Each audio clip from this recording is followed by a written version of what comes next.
8월 3일 예배에 오신 우리 성도님들 환영하고 축복합니다. 하나님께서 우리를 예배자로 부르셨습니다. 우리 이 시간 함께 사도신경 하심으로 우리의 믿음을 고백하도록 하겠습니다. 전능하사 천지를 만드신 하나님 아버지를 내가 믿사오며 그 외아들 우리 주 예수 그리스도를 믿사오니 이는 성령으로 잉태하사 동정녀 마리아에게 나시고 본디오 빌라도에게 고난을 받으사 십자가에 못 박혀 죽으시고 장사한 지 사흘 만에 죽은 자 가운데에서 다시 살아나시며 하늘에 오르사 전능하신 하나님 우편에 앉아 계시다가 저리로서 산자와 죽은 자를 심판하러 오시리라. 성령을 믿사오며 거룩한 공회와 성도가 서로 교통하는 것과 죄를 사하여 주시는 것과 몸이 다시 사는 것과 영원히 사는 것을 믿사옵나이다. 아멘. 이 시간은 죄의 고백 시간입니다. 한 주간 나의 삶을 돌아보며 나와 하나님만이 아는 죄들을 솔직하게 우리 주님 앞에 고백하는 시간입니다. 우리 잠시 눈을 감고 지난 나의 삶을 돌아보며 침묵으로 하나님 앞에 회개의 기도를 드리도록 하겠습니다.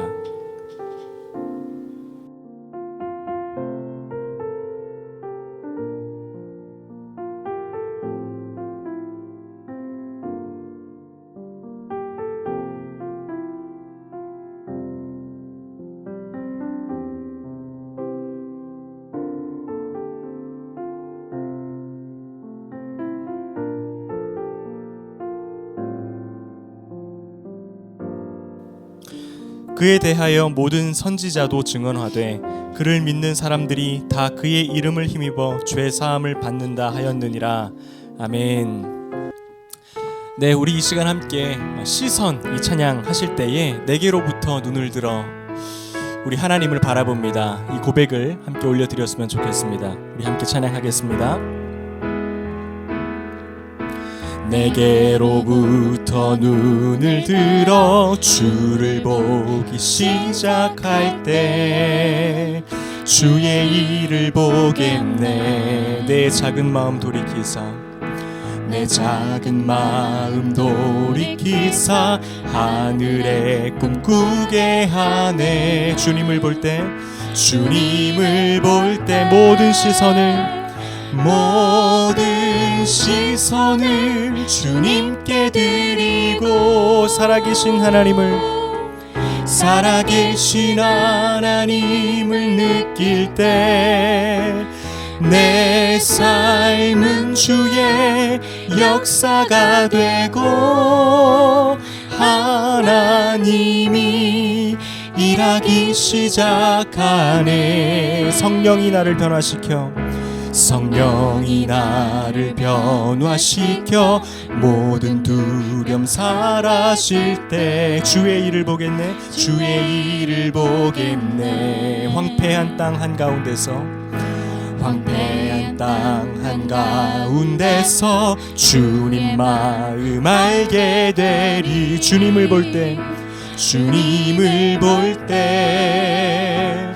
모든 시선을 주님께 드리고 전능하신 하나님을 느낄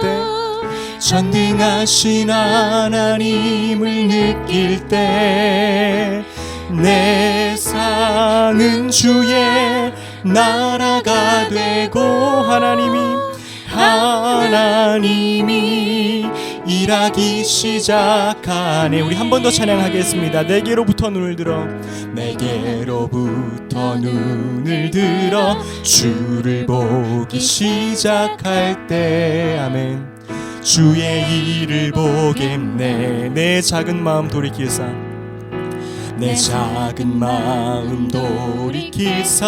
하늘에 꿈꾸게 하네. 주님을 볼 때 모든 시선을 주님께 드리고 살아계신 하나님을 느낄 때 세상은 주의 역사가 되고 하나님이 일하기 시작하네. 모든 시선을 주님께 드리고 모든 시선을 주님께 드리고 전능하신 하나님을 느낄 때 전능하신 하나님을 느낄 때 세상은 주의 나라가 되고 하나님이 일하기 시작하네. 우리 함께 기도해. 우리 함께 기도해. 주 앞에 나와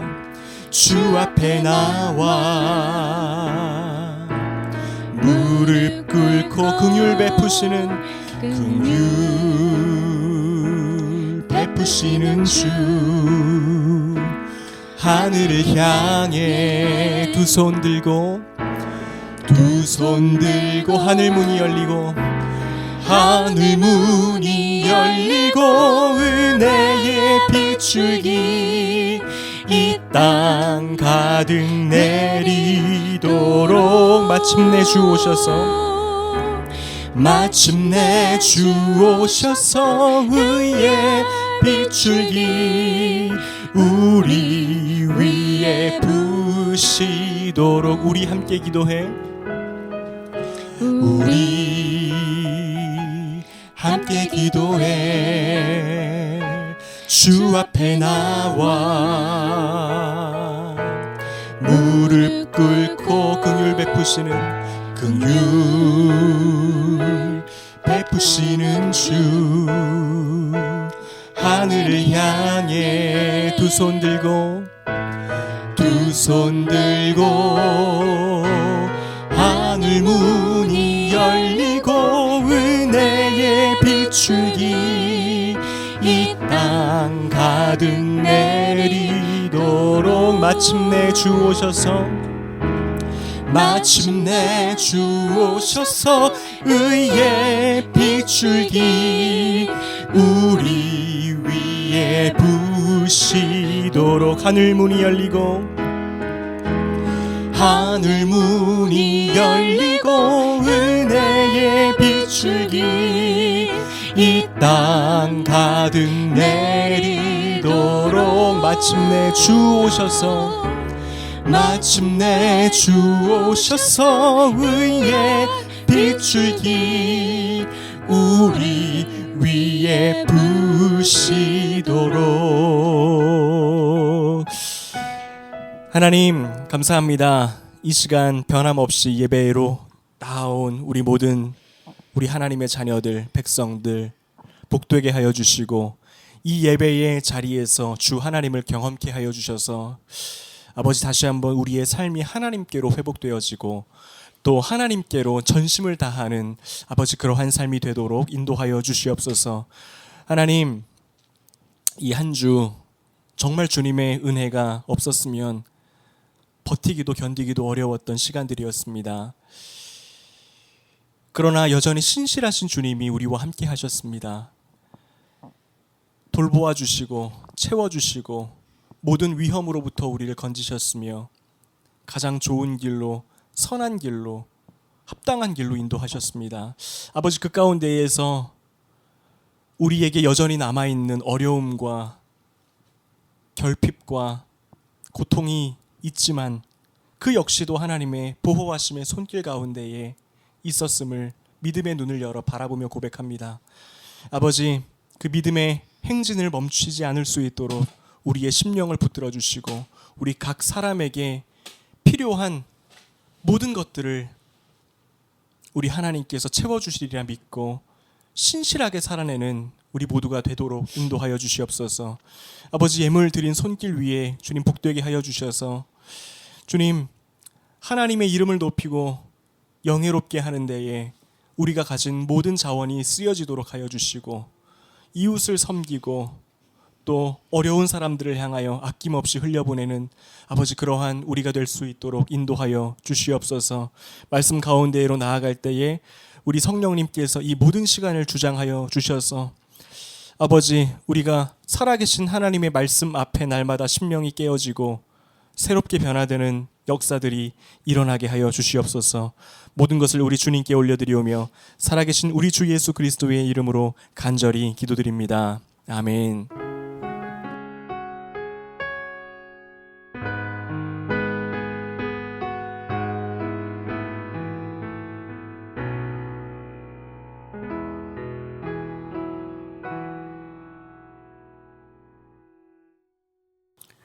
네, 8월 3일 예배에 다시 한번 우리 성도님들 만나 뵐 수 있게 되어서 너무나도 기쁘고 참 감사하게 느껴집니다.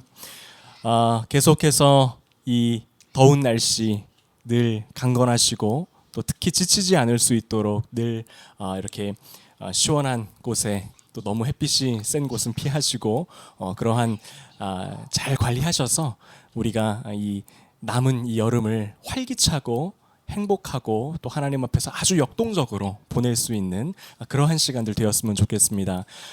저희 또 가정을 위해서 참 기도해 주시고 함께 해주신 우리 성도님들 또 이 자리를 빌어서 다시 한번 참 감사의 인사를 드립니다. 그 사랑을 참 저희가 많이 느끼고 있습니다. 저희도 늘 날마다 우리 성도님들 위해서 기도하고 또 우리 하나님 앞에 간구함으로 또 함께 세워져 나가는 그런 귀한 공동체 우리가 되기를 또 주의 이름으로 소망합니다. 네, 하나님께서 우리에게 주신 말씀은 마태복음 25장 14절에서 30절 말씀입니다. 조금 분량이 길지만 우리 한 절씩 교독하시고 마지막 30절은 함께 읽도록 하겠습니다. 또 어떤 사람이 타국에 갈 때 그 종들을 불러 자기 소유를 맡김과 같으니 각각 그 재능대로 한 사람에게는 금 5달란트를, 한 사람에게는 2달란트를, 한 사람에게는 1달란트를 주고 떠났더니 5달란트 받은 자는 바로 가서 그것으로 장사하여 또 5달란트를 남기고 2달란트 받은 자도 그같이 하여 또 2달란트를 남겼으되 1달란트 받은 자는 가서 땅을 파고 그 주인의 돈을 감추어 두었더니 오랜 후에 그 종들의 주인이 돌아와 그들과 결산할세. 5달란트 받았던 자는 5달란트를 더 가지고 와서 이르되 주인이여 내게 5달란트를 주셨는데 보소서 내가 또 5달란트를 남겼나이다. 그 주인이 이르되 잘하였도다 착하고 충성된 종아 네가 적은 일에 충성하였음에 내가 많은 것을 내게 맡기리니 내 주인의 즐거움에 참여할지어다 하고 2달란트 받았던 자도 와서 이르되 주인이여 내게 2달란트를 주셨는데 보소서 내가 또 2달란트를 남겼나이다. 그 주인이 이르되 잘하였도다 착하고 충성된 종아 내가 적은 일에 충성하였음에 내가 많은 것을 내게 맡기리니 내 주인의 즐거움에 참여할지어다 하고 1달란트 받았던 자는 와서 이르되 주인이여 당신은 굳은 사람이라 심지 않은 데서 거두고 해치지 않은 데서 모으는 줄을 내가 알았으므로 두려워하여 나가서 당신의 달란트를 땅에 감추어 두었었나이다. 보소서 당신의 것을 가지셨나이다. 그 주인이 대답하여 이르되 악하고 게으른 종아 나는 심지 않은 데서 거두고 해치지 않은 데서 모으는 줄로 내가 알았느냐. 그러면 내가 마땅히 내 돈을 취리하는 자들에게나 맡겼다가 내가 돌아와서 내 원금과 이자를 받게 하였을 것이니라 하고 그에게 그 1달란트를 빼앗아 10달란트 가진 자에게 주라. 무릇 있는 자는 받아 풍족하게 되고 없는 자는 그 있는 것까지 빼앗기리라. 이 무익한 종을 바깥 어두운 데로 내쫓으라. 거기서 슬피 울며 이를 갈리라 하니라. 아멘. 오늘 비유는 우리가 잘 아는 말씀입니다. 그런데 이 이야기를 자세히 들여다보면 좀 한 가지 이렇게 좀 의문점이 생기는데요. 이 이야기 속에 나오는 이 주인, 종들의 주인은 아주 막대한 재산을 가진 유력한 사람인 것이 틀림이 없습니다. 당시 로마 사회에서 이 정도의 부요함을 소유한 사람은요, 적게는 수십 명부터 많게는 수백 명의 종을 거느리고 있었습니다. 그런데 왜 이 주인은 타국으로 여행을 떠나면서 그 수많은 사람들 가운데에서도 세 사람만을 불렀을까요? 그리고 그들에게 달란트를 주면서 자원을 주면서 왜 굳이 무언가를 하도록 시켰을까 하는 것이 한 가지 궁금한 그런 의문점으로 남게 됩니다. 달란트는요 당시 화폐의 단위입니다.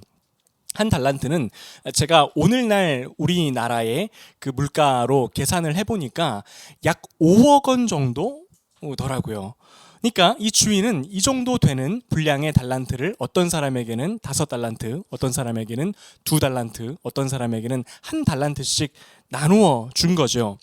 이 이유에 대해서 왜 그랬을까 하는 이유에 대해서 어떤 사람들은 이렇게 생각을 해요. 아, 주인이 이 돈을 나누어 주고 종들에게 재테크를 시킴으로 인해서 자기의 재산을 불리도록 했구나라고 생각을 합니다. 그런데 그런 목적은 아니었던 것 같아요. 왜냐하면 21절과 23절에 보면 주인이 다시 집으로 돌아와서 종들이 남긴 이윤을 보고 작은 것이라고 말했기 때문입니다.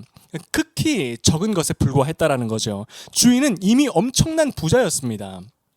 그렇기 때문에 굳이 종들에게 이만큼의 자원을 주고 얼만큼의 이윤을 남기도록 굳이 그렇게 하지 않아도 어마어마한 재산을 소유한 사람이었기 때문에 그것을 목적으로 이 종들에게 달란트를 준 것은 아니었을 것 같아요. 그러면 이 종들에게 주인이 하기를 바랬던 것은 무엇일까?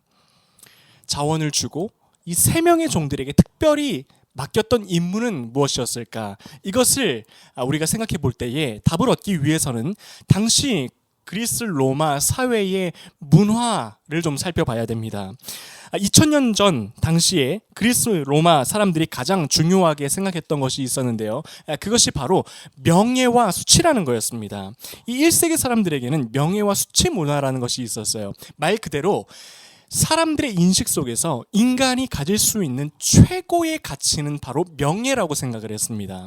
그리고 그 반대로 인간에게 수치라는 것이야말로 가장 비참한 것이고 비극이라는 것을 이 사람들의 마음 가운데에서는 이 당연한 것으로 여겨지고 있었습니다.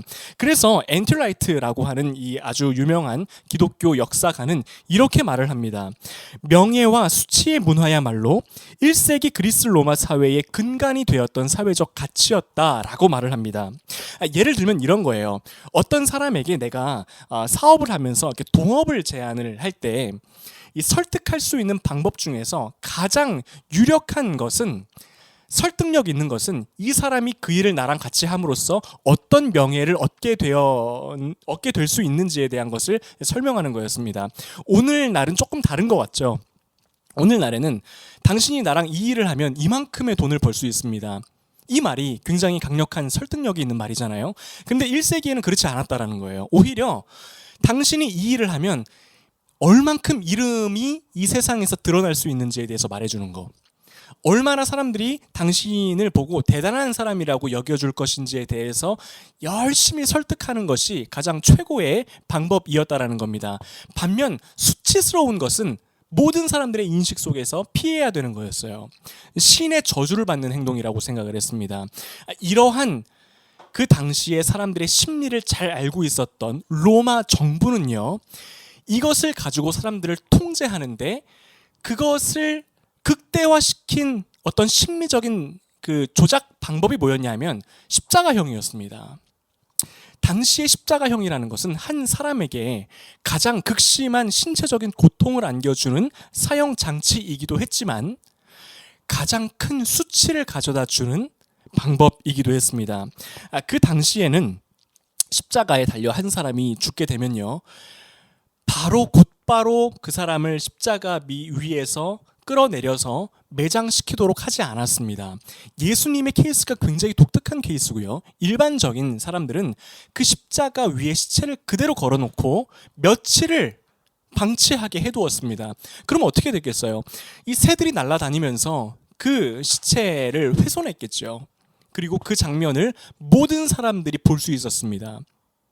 그러니까 이런 메시지를 담고 있는 거예요. 로마 정부에 대항하거나 반하는 사람은 살아서도 수치를 당하겠고 죽어서도 수치를 당할 것이다 라고 하는 이 로마 정부의 강력한 메시지가 있었다라는 겁니다. 그리고 이것이 아주 효과적으로 그 사람들에게 먹혔습니다. 그렇다면 이러한 문화권 속에 있었던 1세기 사람들의 관점에서 어떤 종이 주인에게 가장 좋은 종이었을까요? 내가 만약에 주인이라면 어떤 어떤 종을 가장 예뻐했겠습니까? 그것은 바로 주인의 명예를 높여주는 종이었겠죠. 당시에 종들은 수많은 역할들을 수행했습니다. 여러 역할들이 있었어요. 그러나 그 중에서 당연히 해야 됐던 것이 있었습니다. 바로 주인이 얼마나 좋은 사람인지를 사람들에게 드러내는 일이었습니다. 나를 보십시오. 우리 주인은 이렇게 긍휼이 많은 사람이에요. 이렇게 덕망이 있는 사람입니다. 그래서 나는 이 주인 밑에서 일하는 것이 너무나도 행복합니다.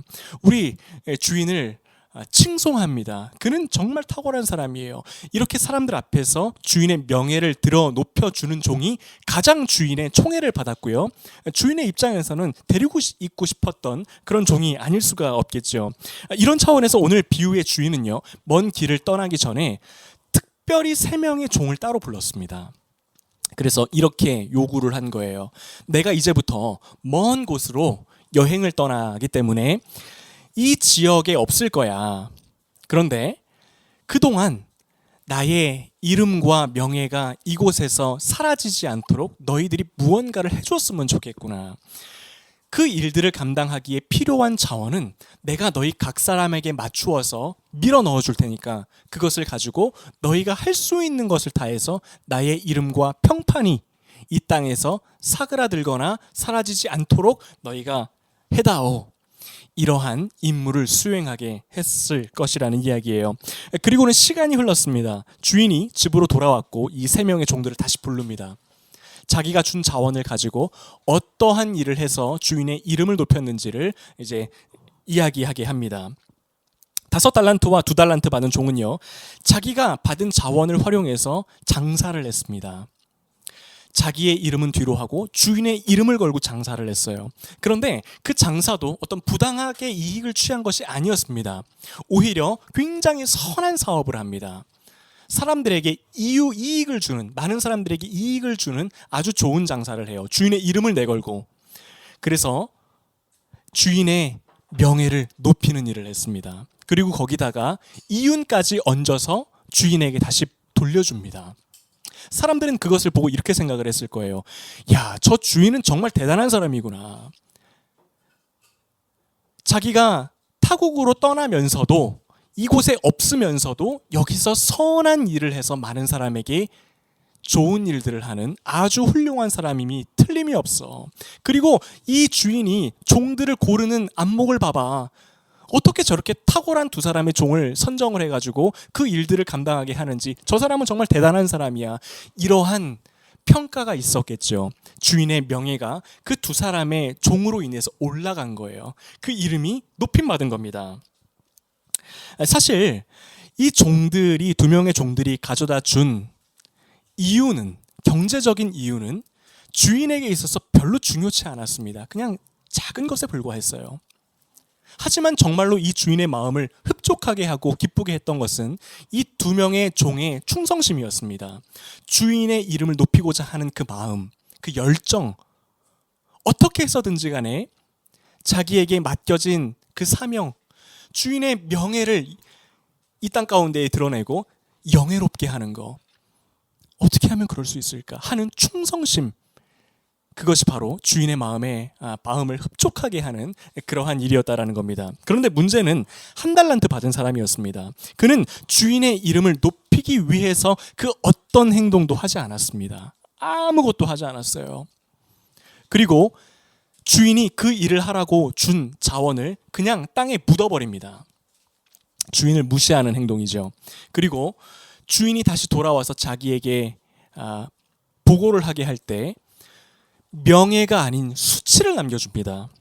24절과 25절입니다. 1달란트 받았던 자는 와서 이르되 주인이여 당신은 굳은 사람이라 심지 않은 데서 거두고 해치지 않은 데서 모으는 줄을 내가 알았으므로 두려워하여 나가서 당신의 달란트를 땅에 감추어 두었나이다. 보소서 당신의 것을 가지셨나이다. 공개적인 자리에서 주인이 이제 귀환을 해서 많은 사람들이 그 앞에 모여있는 가운데에서요, 공개적으로 주인에게 수치를 주는 행동을 한 거예요. 바로 이것이 오늘 비유의 이야기입니다. 오늘 우리는 이 이야기를 통해서 알 수 있는 3가지가 있어요. 첫 번째부터 살펴보도록 하겠습니다. 첫 번째는 하나님이 많은 사람들 가운데에서 우리를 부르신 이유는 세상에서 하나님과 예수 그리스도의 이름을 높이게 하시기 위함이라는 겁니다. 하나님은 자신의 명예를 위해서 모든 사람들을 불러내시지 않았습니다.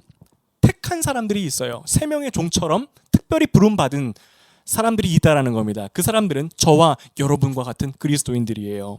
그리고 우리 주인이신 예수 그리스도께서 이 땅에 다시 오실 때까지 우리에게 사명을 주시는데 바로 하나님과 그리스도의 이름을 영화롭게 하고 높이는 데에 있습니다. 그 일을 부여받은 사람이 바로 우리예요. 그래서 우리 그리스도인들은요, 자기의 이름을 위하여 살아가지 않습니다. 주인이신 하나님의 이름을 이 땅 가운데에서 영예롭게 하는데 모든 관심과 목표를 두고 살아가는 존재가 바로 우리입니다. 몇 년 전에 팀 켈러 목사님이 암으로 돌아가시기 전에 함께 사역하던 사역자들에게 마지막으로 남긴 메시지가 있는데요. 제가 그 마지막 부분을 좀 읽어드리기를 원해요. 팀 켈러 목사님이 한 이야기입니다. 마지막으로 명성에 대해 잊으십시오. 예레미야 45장 5절입니다. 예레미야가 바룩에게 한 말입니다. 네가 너를 위하여 큰 일을 찾느냐? 그것을 찾지 말라. 명성에 대해 걱정하지 마세요. 사역의 성공을 자신의 정체성으로 삼지 마세요. 그래서 만약에 사역이 잘 되면 실패자라고 생각을 하고 기겁을 하게 되죠. 여러분, 자신의 이름을 알리는 것을 주된 일로 생각하지 마세요. 예수의 이름을 높이십시오. 하나님의 이름을 거룩하게 하십시오. 자신의 이름과 명성에 대해 신경 쓰지 마십시오. 하나님의 이름을 높일 수 있는 일을 하십시오. 그리고는 다시 예레미야 45장 5절의 말씀을 인용하면서 말을 마칩니다. 네가 너를 위하여 큰 일을 찾느냐? 그것을 찾지 말라. 여러분, 이 메시지는요, 오늘날 우리 모두에게 해당이 되는 말입니다. 많은 사람들이요, 그리스도인이면서도 내 자신의 이름을 위하여 살아갑니다. 내 이름이 높아지는 거, 내가 조금 더 잘 사는 거, 내가 조금 더 큰 집에서 사는 거, 이 모든 것을 목표로 하면서 살아간다라는 거예요. 그런데요, 이것 자체는 나쁜 것은 아닙니다. 하지만 하나님께서 각 사람에게 하나님의 이름을 높이게 하려는 그 자원으로 은사로 주신 것을 받아가지고 살아가는 거하고 내가 그것을 목표로 그것을 위하여 살아가는 것은 너무나도 큰 차이가 있다는 사실입니다. 여러분, 우리는요, 우리의 이름을 위하여 살아가는 삶이 어울리지 않는 존재입니다. 그렇게 살아가면 살아갈수록 우리는 불행해집니다. 목말라져요. 왜 그렇죠? 우리는 애초에 우리 하나님의 이름을 높이도록 지음받은 존재이기 때문입니다.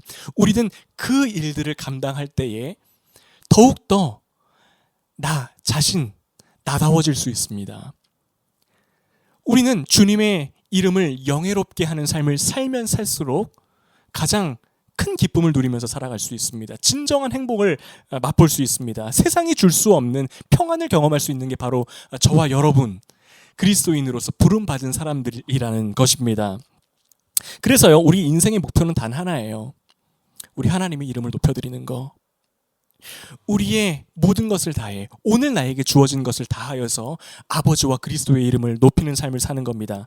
때로는 그 사명을 감당하기 위해서 우리는 가난함이라는 가운데로 들어가야 될 수도 있습니다. 가난에 처할 수도 있어요.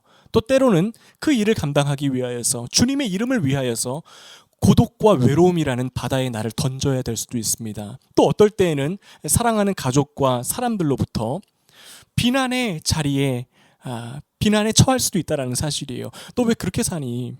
더 현명하게 살 수 있는 방법이 있는데, 더 편하게 살 수 있는 방법이 있는데 왜 그렇게밖에 못 사니? 라고 하는 비난에 직면할 수도 있습니다. 하지만 하나님의 종들은요, 개의치 않는 사람들이에요. 상관없어요.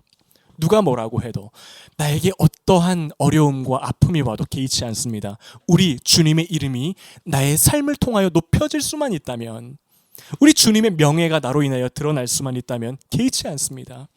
수단과 방법을 가리지 않는 거죠. 진정한 종은 아무리 힘든 고난의 현장 가운데에서도 그리스도의 이름이 나로 말미암아 높아지는 것으로 인하여서 행복을 느끼는 사람입니다. 우리 하나님의 명예가 드러나는 것 때문에 기뻐하는 사람이에요. 조금 불편한 삶을 살아도요, 나의 주인이신 하나님이 나로 말미암아 세상에서 높임 받을 수 있다면 주님, 난 모든 것을 다 드리겠습니다. 그로 말미암아 진정한 평안을 얻는 사람이 바로 우리 그리스도인이라는 사실입니다. 저와 여러분의 삶이 바로 그러한 삶이 되기를 축복합니다. 두 번째는요, 우리 모두 각기 다른 분량의 달란트를 받았다는 사실이에요. 우리는 모두 다 다른 분량의 달란트를 받았습니다.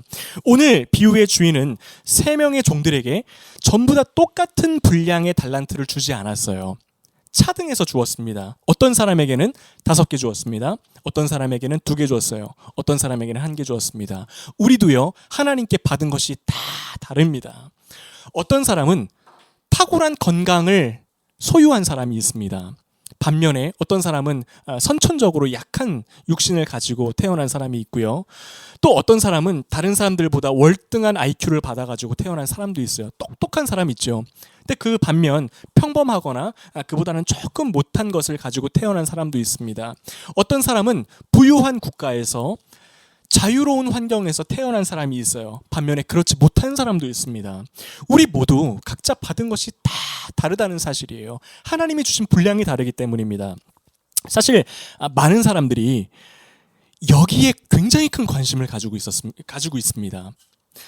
나는 하나님께 어느 정도를 받은 사람인가? 그리고 하나님이 나에게 앞으로 어느 정도를 주실 것인가? 저 사람은 왜 나보다 많은 것을 받았는가? 그리고 하나님께 더 많이 받기 위해서는 내가 무엇을 해야 되는가? 여기에 평생을 이것을 가지고 씨름하는 사람이 있습니다. 그리고 이것 때문에 시험에 드는 사람도 있다는 사실이에요. 그런데 오늘 본문을 보면요, 성경은 이것에 별로 큰 관심을 두지 않아요. 누가 얼만큼을 받았는지에 대해서 별로 큰 관심을 두지 않습니다. 14절부터 30절까지 이어지는 이 비유 속에서 하나님이 그 분량대로 각 사람에게 달란트를 각기 다른 양을 나누어 주셨다라고 하는 사실은요, 15절에서 딱 한 번 나오고 없어져요. 스치듯이 사라집니다. 이것은 하나님께서 누가 얼만큼을 받아 태어났는지에 대해서, 누가 얼만큼을 가지고 있는지에 대해서 큰 관심을 두고 계시지 않다라는 것을 의미합니다. 오히려 성경은요, 처음부터 끝까지 한 가지에 관심을 두고 있습니다. 바로 각 사람이 받은 것을 어떻게 사용하고 있느냐, 이거에 가장 큰 관심을 두고 있다는 사실입니다. 왜 그렇죠? 주인에게는요, 종들이 가진 그 모든 것, 5달란트도, 2달란트도, 1달란트도, 10달란트도, 4달란트도 극히 적은 것에 불과하기 때문이에요. 주인에게는 누가 많은 것을 가지고 누가 조금 적은 것을 가지고 이게 큰 의미가 없습니다. 다 작은 것일 뿐이기 때문이에요. 여러분, 이렇게 생각해 보기를 원해요. 어떤 수십조 원의 재산을 가지고 있는 어떤 재벌이 어느 날 선언을 해요. 내가 가진 모든 것을 다 팔아서 가난한 사람들에게 환원하겠습니다. 너무 좋은 일이죠. 그리고 또 한편에서는 형편이 어려운 어느 할머니가 열심히 폐지를 모아서 판 돈으로 옆에서 굶고 있는 이웃을 위해 쌀을 샀습니다. 그래서 그것을 이웃에게 주었어요. 이것도 굉장히 좋은 일입니다. 이러한 일이 일어났습니다. 그러면 사람들은 이렇게 평가를 하죠. 재벌이 한 일에 대해서 훨씬 더 큰 가치와 의미를 둡니다.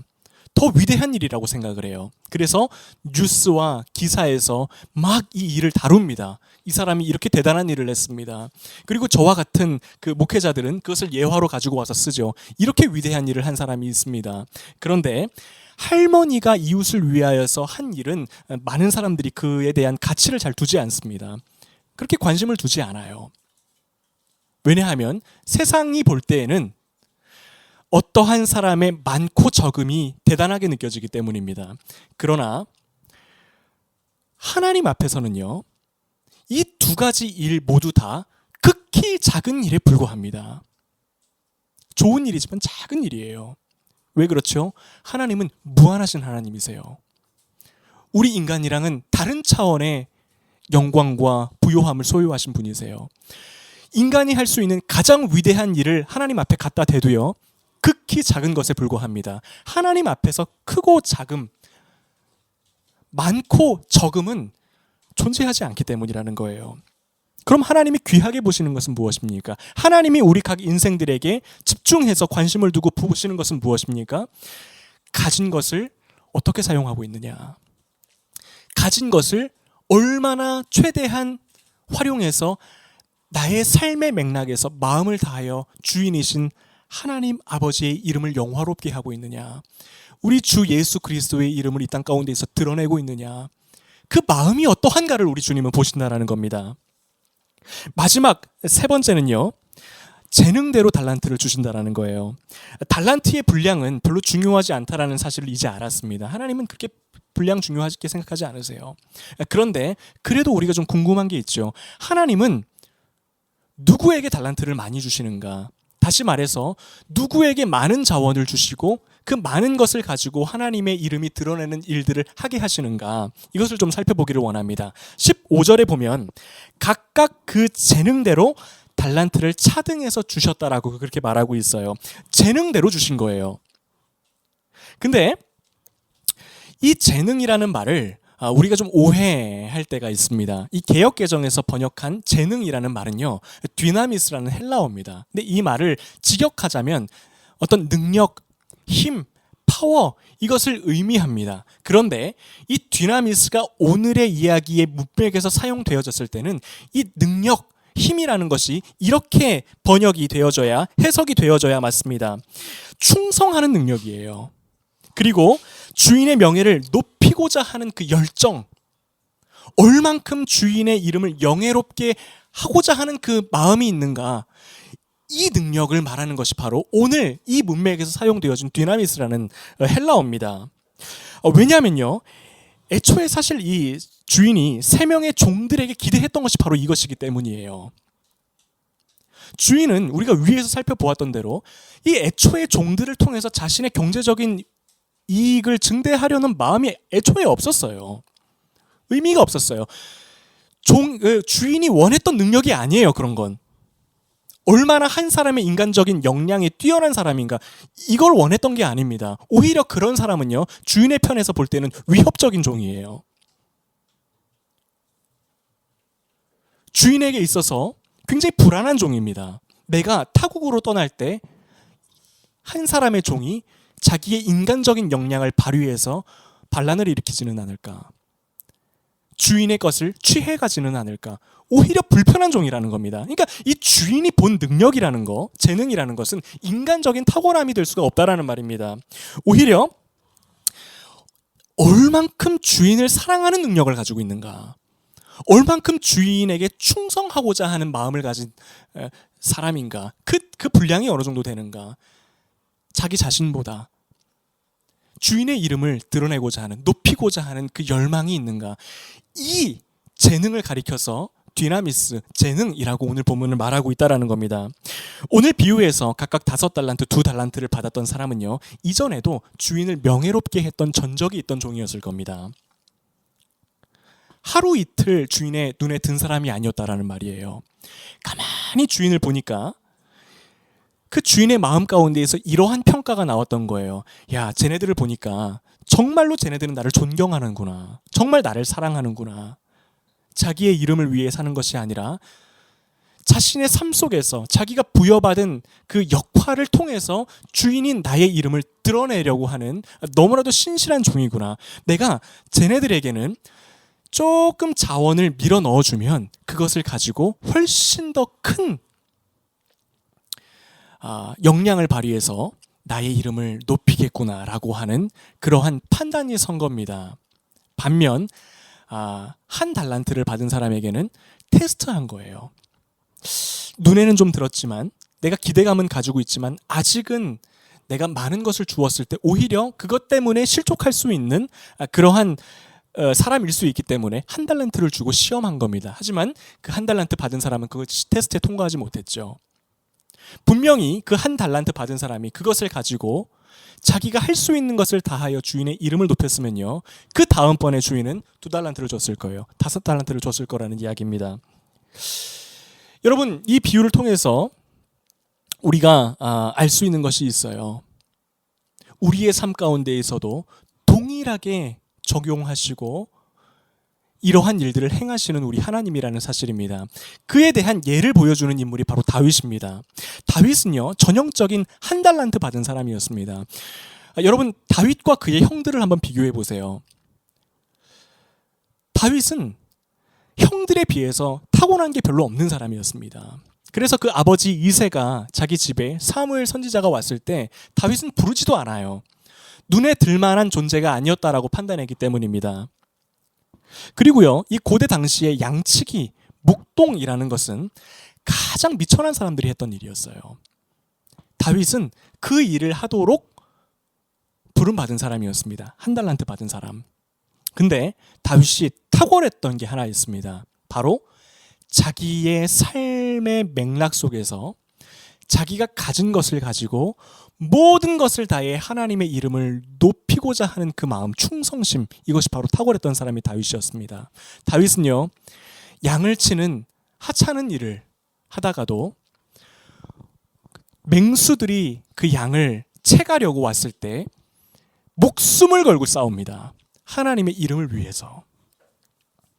그리고 자기가 받은 것에 감사하고요, 그 일에 충성했어요. 사무엘 선지자라는 어마어마한 당대 최고의 권력자가 자기의 집을 방문했을 때에도 그 사무엘에게 잘 보여서 출세하고자 하는 마음이 없었습니다. 그저 나에게 주어진 소명을 통해서 하나님의 이름을 드높이고 감사하고 만족하고 그분을 노래하는 일에 최선을 다했던 사람, 기쁨을 누렸던 사람이 바로 다윗이었습니다.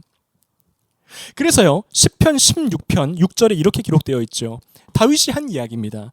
내게 줄로 재어준 구역은 아름다운 곳에 있으며 하나님께서 나에게 주신 그 삶, 다른 사람들은 그 삶이 시시하게 여길지 몰라도 하나님이 줄로 재어서 나에게 주신 바로 그 삶이, 그것이 가장 아름다운 것이라는 거예요. 나는 그것에 만족한다라는 거예요. 나는 그것을 가지고 하나님의 이름을 높이겠다라는 겁니다. 그랬더니 우리 하나님 어떻게 하시죠? 다윗의 충성심을 보셨어요. 그래서 말씀하십니다. 네가 작은 일에 충성하였으니 내가 너에게 더 큰 책임을 맡기리라. 잘하였도다 충성된 종아. 그리고 어떻게 하시죠? 다윗을 왕으로 세우심으로 인해서 더 큰 책임을 맡기시죠. 바로 이것이 우리 하나님이 하시는 일이라는 겁니다. 여러분, 이제 결론을 맺기를 원합니다. 하나님이 우리를 부르신 이유는 수많은 사람들 가운데에서 그리스도의 제자로, 하나님의 종으로, 하나님의 백성으로 부르신 이유는 한 가지입니다. 주인이신 우리 하나님의 이름을 이 땅에서 높이는 인생을 살기 하기 위함이라는 거예요. 주님은요, 우리에게 대단한 일을 하라고 말씀하시지 않았습니다. 할 수 있는 것을 하라는 거예요.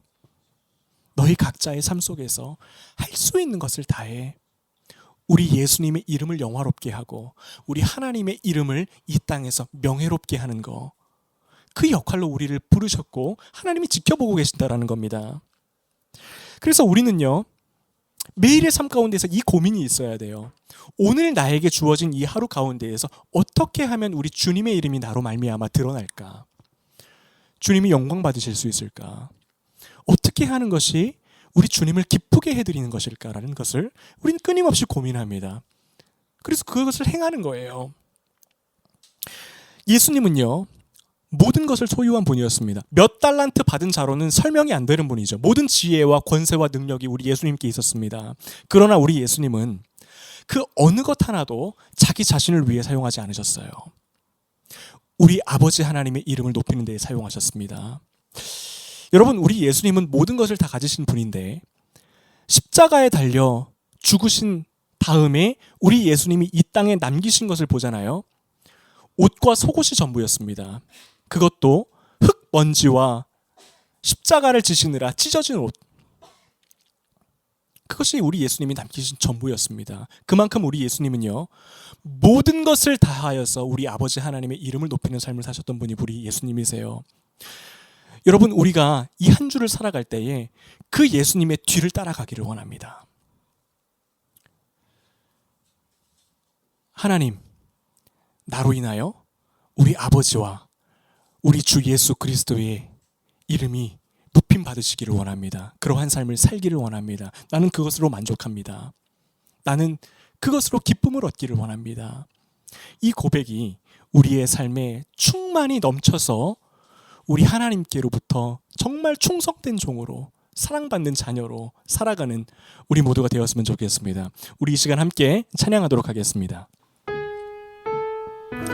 네, 우리 시선 이 찬양 함께 할 때에 정말 우리의 마음을 다해서 우리 하나님의 이름을 높여드리기를 원합니다.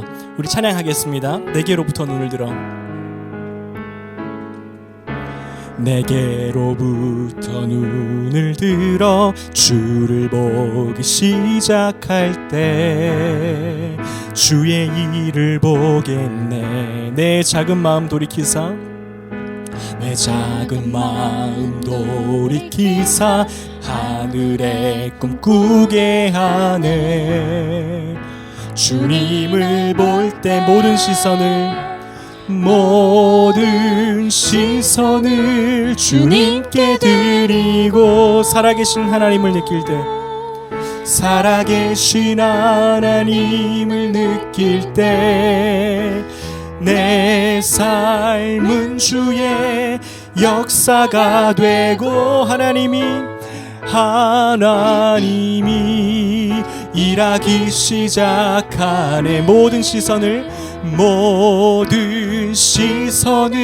주님께 드리고 전능하신 하나님을 느낄 때 전능하신 하나님을 느낄 때 세상은 주의 나라가 되고 하나님이 일하기 시작하네. 우리 이 시간 통성으로 기도하겠습니다. 하나님, 우리의 인생의 목표는 단 하나입니다. 우리 아버지 하나님의 이름을 영화롭게 하는 것, 우리 주 예수 그리스도를 이름을 이 땅 가운데에 명예롭게 드러내는 일, 그 일로 우리를 부르셨습니다. 하나님, 나를 위하여 살아가지 않겠습니다. 내 이름을 위하여 살아가지 않겠습니다. 우리 주인이신 하나님의 이름이 나의 삶으로 말미암아 높임 받으실 수 있다면 그것으로 우리는 충분합니다. 그것 때문에 행복합니다. 그것이 나를 기쁘게 합니다. 아버지, 우리를 사용하여 주셔서 주의 일을 하게 하여 주십시오. 우리 이러한 기도 제목 가지고 함께 기도하겠습니다. 하나님 아버지, 감사합니다. 우리를 부르셨습니다. 하나님, 우리를 택하셨습니다.